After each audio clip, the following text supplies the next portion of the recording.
Hello and welcome. My name is Mayusana. I am an artist, creative entrepreneur, and researcher based in Nairobi, Kenya. And on today's topic, we'll be looking at the psychosis of divide and rule. It is the oldest trick in the book. Ever wondered why the people at the top never seem to panic when the rest of us are fighting and arguing? Simple. If you're fighting each other, you're not questioning them. And that's the trick of divide and rule.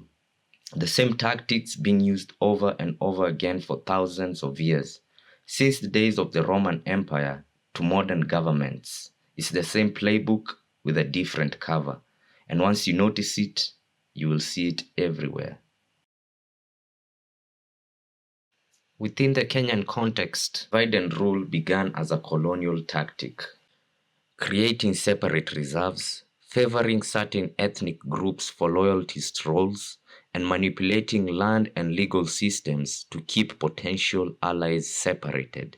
And as a result, psychologically, this created a lasting mindset. Communities came to see themselves as competing tribes with different interests rather than people of one nation.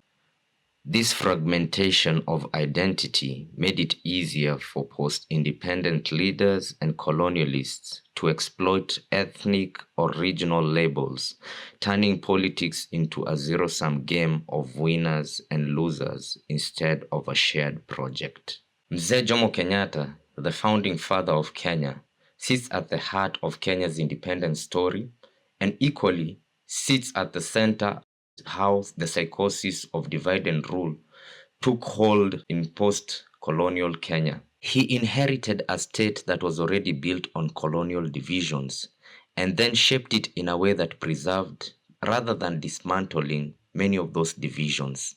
When Kenya celebrated Madaraka Day in 1963, Kenyatta spoke of a shared nation, beyond tribe and region.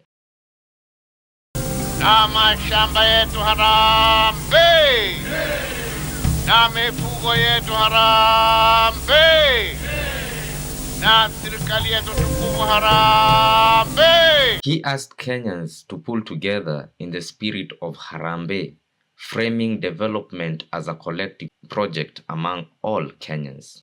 Yet behind the rhetoric, the colonial era map and the centralization of land and power were kept intact, setting the stage for ethnic favorism and marginalization. And although Kenyatta appointed ministers from different ethnic groups, he also relied heavily on his own community network for key security, land, and economic positions.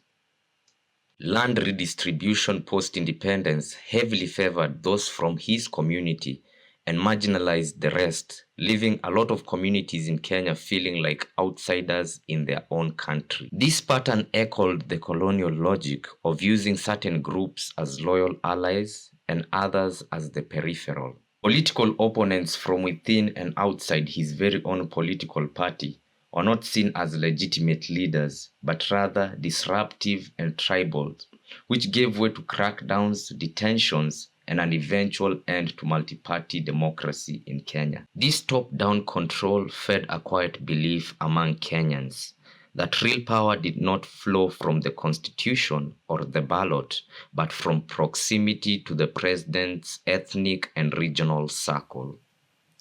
By the end of his rule, ethnicity had become the main language through which people negotiated patronage, jobs, and security. This was despite the official script speaking of a single nation.